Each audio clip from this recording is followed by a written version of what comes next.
Ang kwentong ito ay hango sa totoong buhay. Mula ito sa isa nating kabayan na itago na lang natin sa pangalang Moymoy. Taong 1988, Pook ng Iloilo. Nagmula sa pamilya ng manghihilot itong si Moymoy. Natutunan niya ang mga bagay-bagay sa murang edad. Subalit hindi sinubukang humarap sa mga pasyente. Sa madaling salita, inaral ito pero hindi pinangatawanan ang pagiging manghihilot sa kadahilanang natatakot na makabali ng buto. Nung isang araw, isa sa pasyente nila ang nabalian ng binti. Malakas ang kanyang mga kamay kaya hindi maiwasan ang ganong insidente. Ilang beses nang pinagsabihan pero nadidiinan ng binata. Upang hindi na maulit ang pagkakamali, ibinaling ang interes sa ibang bagay. Moy, ang himbing ng tulog mo ha. Hindi mo alam na may sumugod ditong magulang, yung nakalaban mo sa boxing kagabi. Hindi na nakabangon eh, puno ng pasa ang katawan. Tapos yung muka, parang binugbog na kamatis. Wika ni Lolo Simon. Ginigising nito ang apo na mahimbing ang tulog.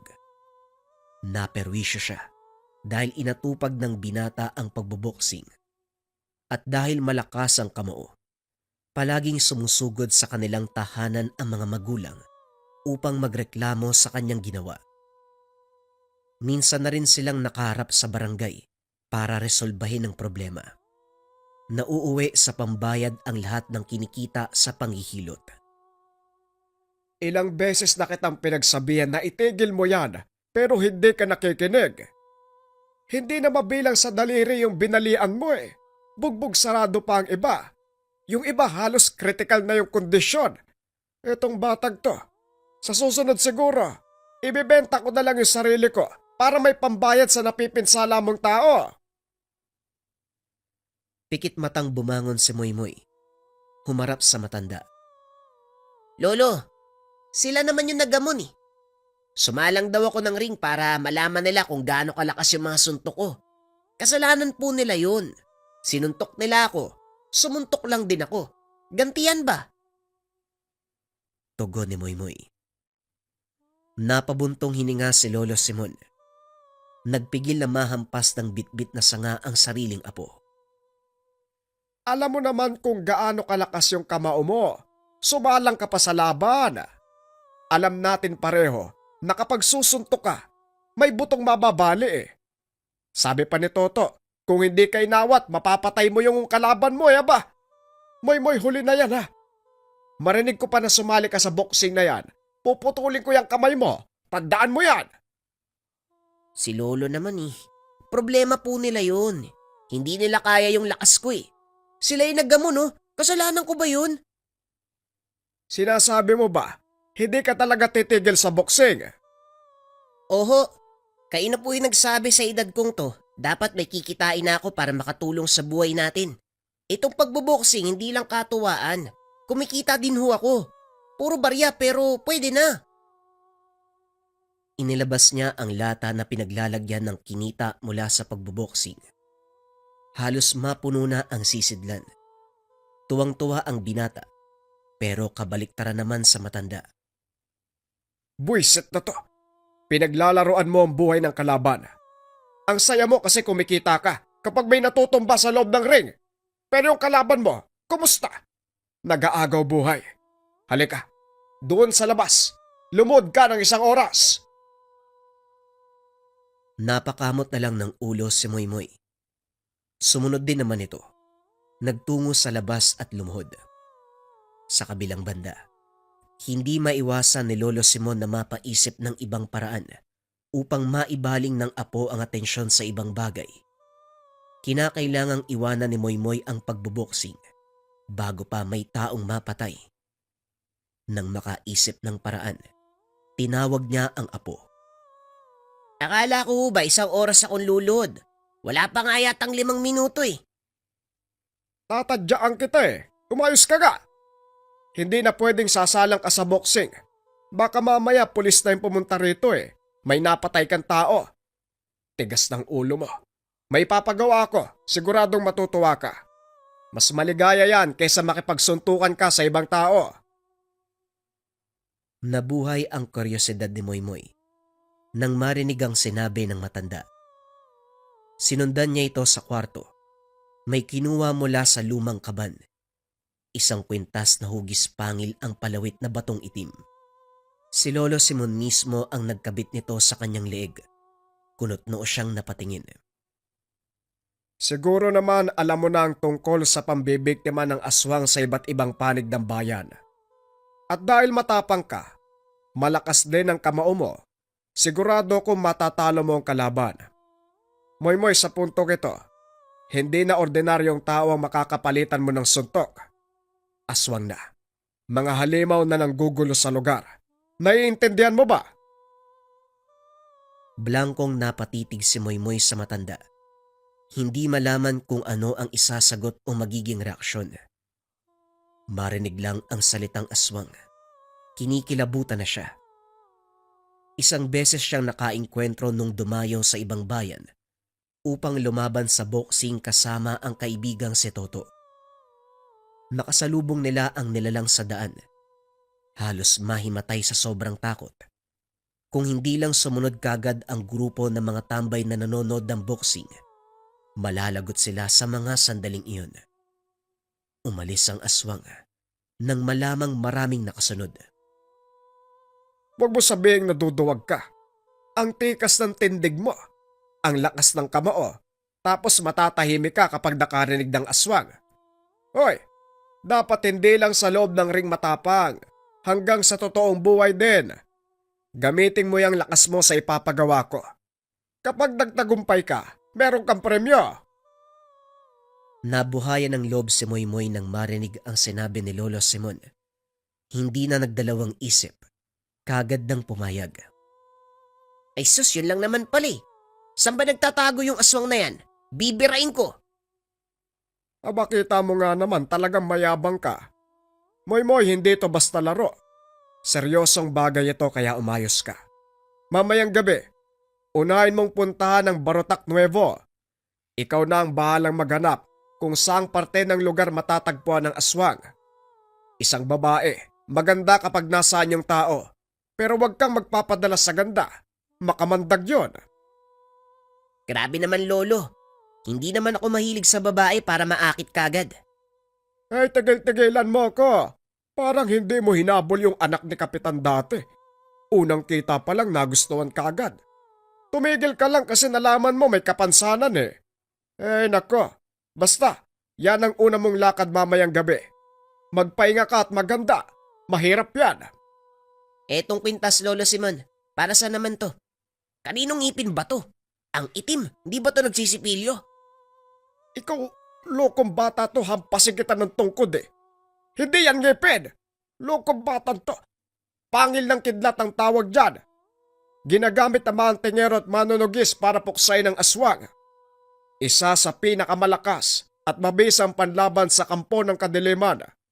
Tutulungan ka niyan sa bawat laban mo. Umayos ka lang para magkamabutihan kayo. Isang maling gamit, pwede kang talikuran ng mutya. Naging seryoso si Moymoy. Alam niyang hindi nagbibiro ang lolo sa ganitong usapin. Hindi lang basta manghihilot si Lolo Simon. Tumutugis din ang aswang. Marami nang napuksang nilalang. Ang pangil ng kidlat ang ginagamit nito.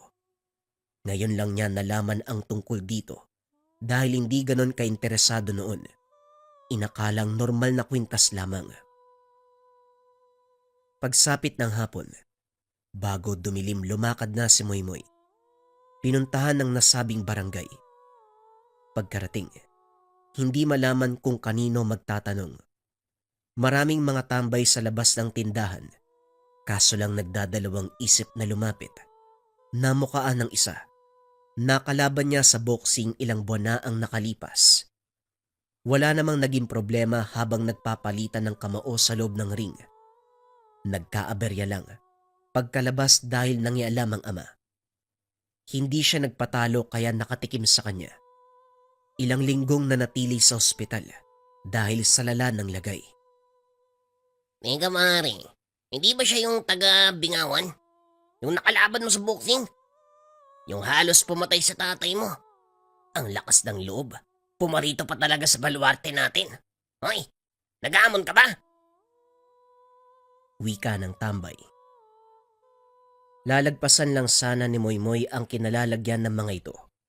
Kaso nga lang nakahanda na ang mga tambay. Anumang oras ay susugod na sa kanya. Sandali lang kayo naman. Parang hindi magkakilala. Ilang beses na tayo nagpang-abot sa nagaganap na boxing sa iba't ibang lugar. Magkakaibigan na tayo, di ba? Kumusta pala mga pre? Ang laki ng katawan nyo eh. Sa pagkakaalala ko dati, parang walis tingting yung katawan nyo. Ang payat nyo kaya noon. Imbis na mauto ang mga kausap, lalong nagalit ang mga ito sa sinabi niya. Kuya Sungot, wag mo kaming angasan sa baluarte namin ha. Baka gusto mong umuwi ng walang ngipin. Malas mo ngayon, dahil marami kami, nag-iisa ka lang. Kung hindi man ako nanalo sa'yo sa loob ng ring, baka dito matatalo na kita. Wika ng tambay. Ilang beses niya itong natalo sa boxing. Mga tropa, kalmahan nyo lang. Hindi kayo ang pinunta ko dito kaya pwede ba manahimik na kayo? Ang sakit nyo sa tenga eh. Para mga latang walang laman. Puro ingay. Wala namang ibubuga. Talagang bastos yung bunganga mo ano? Tara mga pre, upakan na natin to! Sumugod ang mga tambay, pero hindi umubra kay Moymoy ang kanilang atake. Ilang sandali lang ang lumipas. Lahat sila ay dumadaing. Gumagapang na lamang sa lupa. Oh, baka kasalanan ko pang nagkaganyan kayo ha. Kitang-kita ni Manang Tendera. Kayo ang nauna, hindi po ba? Bahala kayo dyan. Wika ni Moymoy. Dali-daling umalis sa lugar. Ang tenderang nakasaksi ay napailing na lamang. Matapos ang ilang sandaling paglalakad, nakarating na si Moymoy sa malawak na palayan. Napapakamot na lamang ng ulo dahil hindi na alam kung saan pa tutungo. Nang makahanap ng pwesto sa tabi, naupo at sinamantala ang pagkakataong makapaghapunan. Mabuti na lang naisipan kong magbaon. Kakain muna ako bago mambiktima ng mga aswang. Sana lang talaga hindi sobrang pangit ang makakalaban ko para hindi nakakatakot. Pero teka, meron bang ganong aswang? Yung hindi pangit? Parang wala yata. Ay nako, bahala na nga. Habang tahimik na kumakain sa gilid, napansin niya ang kakaibang enerhiya ng kwintas. Hindi ito binigyan ng atensyon sa pag-aakalang dalalang ng malakas na hangin, pero napapitlag na lamang nang maramdaman ang malakuryenteng taglay. Sa gulat ay ilang sandaling natigilan. Grabe naman. Hindi sinabi ni Lolo na ganito pala yung mutsyang to. Gulat tuloy ako. Ayos. Saktong-sakto yung suntok ko dito. Tama lang talaga sa akin na inutos ni Lolo Simon ang gawain ito. Lagot sa akin tong aswang. Ang tanong lang, saang lupalop ko ba yun mahanap? Di na bali. Kung tutulungan ako ng mutya, madali lang ang trabaho. Makalipas ang ilang sandali, muling naglakad si Moymoy. Binabagtas ang kahabaan ng daan kahit walang eksaktong patutunguan. Sa dulo ng palayan may naaninag siyang kabayan. Tahimik na ang paligid, pero may anino na nakaagaw ng atensyon. Nasa mismong bubong. Nang maramdaman ang senyales ng tangan, walang pagdadalawang isip na dumampot ng bato, sabay tira sa nilalang. Tinamaan sa ulo. Lumingon ang halimaw. Dali-daling bumaba at saka nagtungo sa kakahuyan. Mabilis ang mga akbang na kaagad sinundan ng binata. Nalingat pa kung minsan dahil bigla na lamang nawawala. Basta na lang ding sumusulpot sa iba't ibang direksyon. Gayunpaman, hindi tinigilan hanggang sa mukhaan ng nakarap. Hindi maiwasan ni Moymoy na mandiri sa itsura ng aswang. Lalo pat walang humpay sa pagtulo ang malagkit nitong laway. Idagdag pa ang matinding amoy. Sa tao ang hubog ng katawan, pero masyadong maitim. Mahaba ang kuko sa mga kamay at paa. Nanlilisik ang mga mata. Matutulis ang mga pangil. Pumapakawala rin ang may hinang halinghing. Ang sabi ni Lolo Simon, babae yung aswang. Pero bakit parang matandang lalaki yung karap ko ngayon? Manong mawalang galang na po ah. Parang hindi yata ikaw yung pinunta ko dito eh. Babaeng aswang ang pakay ko sa lugar. Hindi ikaw. Sige po, diyan ka na nga. Wika ni Moymoy sabay talikod. Kaso nga lang sinunggaban siya ng nilalang. Nanlaki ang mga mata ng binata matapos itong tumilapon. Tumama ang likod sa puno. Hindi napigilang dumaing. Aba ayos ka rin ah. O sige, total magkarap na tayo. Maglaban na tayong dalawa. Muling umatake ang aswang. Hindi ito inatrasa ng binata. Sinabayan ang bawat galaw. Binilisan ang pagpapakawala ng suntok. Hindi tumagalang nilalang. Bumulagta habang sapo ang dugo ang bibig. Nangisay at nahirapan sa pagtayo. Kung hinayaan mo kong umalis, kumpleto sana yung ngipin mo ngayon. 1, 2, 3, 4, 5. Ang dami palang natanggal ah. Imbis kasi na umilag, hinaharang mo pa yung bibig mo. Anong laban ng ngipin mo sa kamao ko? Yan, natanggal tuloy. Ano, lalaban ka pa? Susuntukin sana ni Moymoy ang nilalang nang bigla itong mawala ng hininga. Humandusay na lamang sa lupa. Tuwang-tuwa naman ang binata dahil merong naitumbang aswang. Makalipas ang ilang sandali, iniwanan niya ito at nagpatuloy sa paghahanap ng lugar para hanapin ang babaeng aswang na siya naman talagang pakay. Bumalik sa kabayan si Moymoy. Nagbabaka sakaling may taong makakasalamuha. Malalim na ang gabi. Hindi pa natagpuan ang hinahanap at wala ring matutuluyan. Masyadong malayo kung uuwi pa ng bahay. Dumiretso sa kubo na may nakasinding ilaw. Napansin kagad ng may-ari ang presensya niya. Kamuntikan pang mataga ng itak. Ay pasensya ka na bata, akala ko kasi aswang eh. Dito sa lugar namin, lilipas lang ang ilang araw. May magpaparamdam na naman. Malapit kasi rito yung tahanan ng mag-amang aswang. Eh kapag makarinig lang na pinag-uusapan sila, mananakot. Ay nako, tawagin mo pala ako Mang Amer. Ikaw ba, anong pangalan mo? Moymoy po ang pangalan ko, Manong, pero matanong ko lang. Malapit lang dito sa tahanan yung mag-amang aswang? Kung ganun, baka matulungan niyo ako. May hinahanap kasi kong halimaw eh. Ito talaga yung pakay ko sa lugar. May nakalaban akong aswang kanina pero lalaki naman yun eh. Napatitig sa kanya ang matanda. Napaisip sa sinabing aswang. Ilang sandali pa. Nagsalita ito tungkol sa nalalaman. Matanong nga muna kita, sino ka ba talaga? At bakit parang hindi ka natatakot sa mga aswang? Sa pananalita mo, parang isa kang subok na manunugis. Nagdadalawang isip si Moymoy na magsabi ng katotohanan. Hindi siya ang tipo ng tao na nagbibigay ng impormasyon, lalo na kung buhay ang pag-uusapan. Pero nang makitang mag-isa lamang ang matanda sa tahanan, walang naramdamang masamang enerhiya, dito na siya nagpaliwanag. Sabihin na lang po natin na ilang beses ko nang nasubukang tumugis ng aswang. Manong, nakikiusap ako. Sabihin niyo po sa akin, sino yung sinasabi niyong mag-amang aswang? Gusto ko na po kasing matapos yung sadya ko dito para makauwi na. Sige, isa kang manunugis ka mo. Sabi mo yan ha? Baka mamaya, kapag sinabi ko sa halip na mapatay mo, ikaw tong mapatay, madamay pa ako. Cargo de konsensya pa kita kapag nangyari yon. Hindi po ako mamamatay. Hindi ko po pangarap yun, oh. Sa lugar na ito, meron talagang pamilya ng aswang na nakatira. Unti-unting namatay ang iba at ang mag-ama na lamang ngayon ang nabubuhay. Ang amang matanda at ang 2 anak, masyadong mapangahasang tatay. Makarinig lang ng kahit isang salita laban sa kanila, susugurin ang bahay mo pagsapit ng gabi. Yung anak naman, Masyadong maganda parang Diyosa. Minsan nang nalin lang sa ganda ang mga kalalakihan dito. Yan ang ginamit na alas para makapambiktima. Kung ganun, tama nga.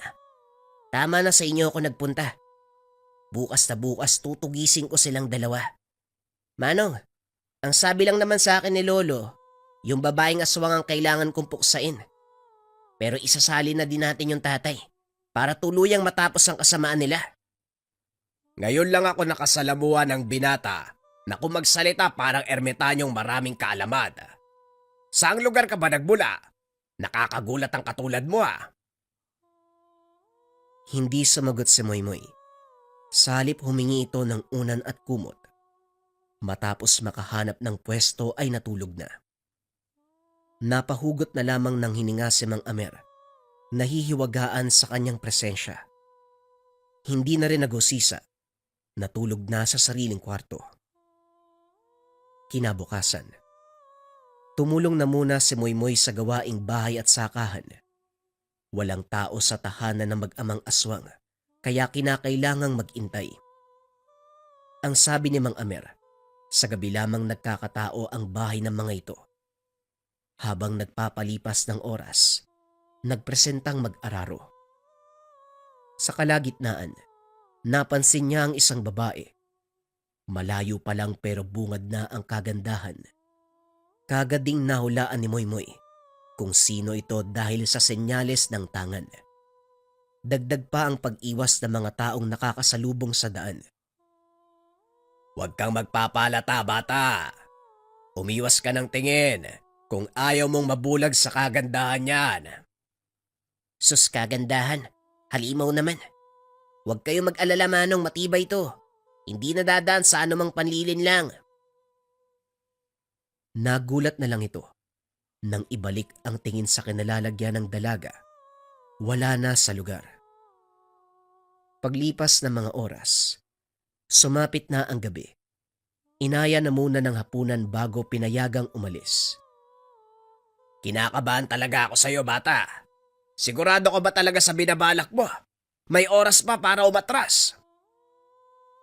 Ako na po ang bahala sa sarili ko, Manong. Maraming salamat po sa tulong nyo. Mag-ingat po kayo rito. Lalakad na ako. Makalipas ang ilang sandali, narating din ni Moymoy ang tahanan ng mag-amang aswang. Nag-iisang kubo sa malawak na kagubatan. Bukas ang ilaw sa loob. Halatang merong tao. Lumapit siya ng kaunti at may narinig na pag-uusap. Hindi nagtagal biglang natigil at ang kasunod na namalayan ang paglitaw ng isang babae. Nakangiti ito kay Moymoy. Marahang inayos ang paghawi ng buhok. Maya-maya pa, dahan-dahang humakbang. Pero bago tuluyang makalapit ay kanyang pinigilan. Wag ako. Hindi mo ako madadaan sa anumang panguto. Walang ya. Ginagamit pa ang kagandahang panlabas para makapang-akit ang mga taong bibiktimahin. Butit buhay ka pa hanggang sa ngayon. Wag mo akong igaya sa ibang manonugis. Balita ko may kasama ka, tatay mo, di ba? Nasaan siya? Makikita ang gulat ng babae. Ilang sandali pa bumukas ang bintana ng kubo. Dumungaw ang isang matanda. Nanghihina na ito. Halatang may iniindang sugat. Sino tong baliw na nagtatanong tungkol sa akin? Wala pang naglakas ng loob na Ikaw, paano mo natunto ng bahay ko? Wika nito. Nagtaka si Moymoy. Anong ako? Kung makaturo ka para magkakilala tayo Sandali. Ikaw yung aswang na nakalaban ko kagabi Amoy pa lang Alam na alam ko na. Wika ni Moymoy. Nang makilala ang presensya at taglay na samyo ng matanda. Anak, siguraduhin mong mapapatay ang lalaking yan. Siyang sinabi kong lumapastangan sa akin. Patayin mo! Utos ng matanda sa dalagang anak. Ang kapal naman ito. Ako pa talaga yung lumapastangan sa'yo. Hoy, matandang halimaw. Kung tutusin, pinagbigyan pa kita. Pero ikaw ang nagpupumilit Kaya humantong ka sa sitwasyon mo ngayon. Tignan mo nga yung mukhang meron ka. Parang binugbog na kamatis. Anak, ano pang inaantay mo? Patayin mo na yan! Hoy babae, binabalaan kita. Hindi ordinaryo ang kamao ko, kaya humanda ka. Hindi nakinig ang babae. Kaagad nag-anyong aswang at sumugod. Hindi na nagpaligoy-ligoy pa si Moymoy. Sinalubong ang atake ng nilalang. Mabilis ang kilos niya. Sa bawat pagdampi ng suntok, kasabay nito ang daloy ng kuryente. Bumulwak ang dugo mula sa bibig. Dinig pa ang tunog ng pagkabali ng mga buto sa bawat pagtama ng kamao.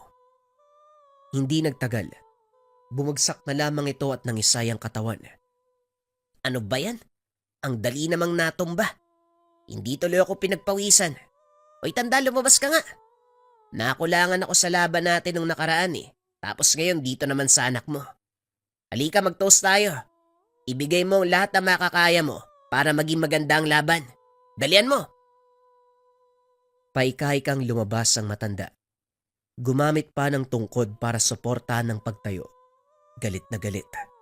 Habang tinitignan ang nakahandusay na anak. Sino ka ba? Matagal na panahon na kaming naninirahan. Ngayon pa lang kami natunto ng kagaya mong manunugis.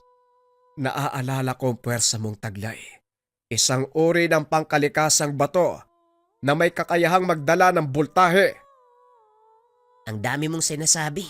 Lalaban ka ba o hindi? Hindi naman pwedeng ang anak mo lang ang mapapatay ko. Dapat ikaw rin. Sandali, di ba wala ka ng buhay kagabi? Paano ka nakauwi? Wika ni Moymoy. Naguguluhan pa rin ang binata nang mapagtanto ang kaganapan. Bago iwanan ang aswang na nakalaban. Sigurado siya na wala na itong hininga. Pero narito sa kanyang harapan ngayon, buhay na buhay. Humagalpak ng tawa ang matanda sa naging reaksyon ni Moymoy. Ngayon alam ko na. Baguhan ka. Malaman ang salita mo pero kulang sa kaalaman. Hindi kami basta-basta namamatay. Hindi ka rin nag-iisip ano? Salamat sa impormasyon. Ngayon manahimik ka. Kitang-kita ang pagkislap ng bultahe sa kanyang kamay. Buong puwersang sumugod sa matanda. Maging ang katawan ng babaeng aswang ay nadamay. Tuluyang natusta hanggang sa naging abo. Dumiretso na si Moymoy sa tahanan. Pagdating ay sinalubong ni Lolo Simon. Ang sabi ko, pumunta ka sa Bonotac Nuevo para manugis ng aswang, hindi manggulpe ng mga tambay. Itong batang to, 3 nanay ang sumugod dito para hanapin ka. Naubos na yung boses ko kakapakiusap. Lumuhod pa ako para magmakaawa. Ano bang ginawa mo? Teka, sandali lang naman lolo. Kakarating ko lang tapos yan kagad yung bubungad. Hindi man lang kinumusta yung lakad ko. Huwag mong ibahin ang usapan. Ang tigas ng ulo mo, Moymoy. Ikakamatay ko yung konsumisyon sa'yo eh. Kaya nga kita pinadala sa lugar para malayo ka sa kaguluhan pero yung pa rin ang nangyari. Pero hindi bale na. Naayos ko na yung problema. Yung lakad mo, anong kinalabasan? Dapat maganda yan ha, para makabawi ka sa dala mong perwisyo.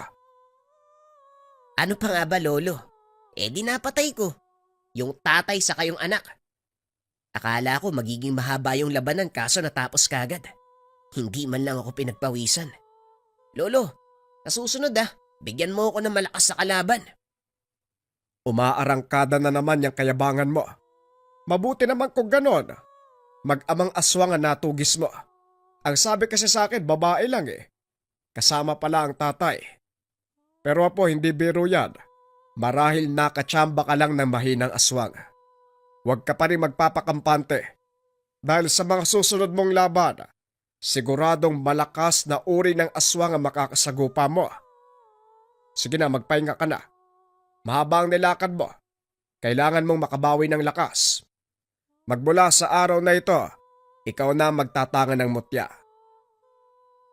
Napabuntong hininga si Moymoy. Nahati ang atensyon.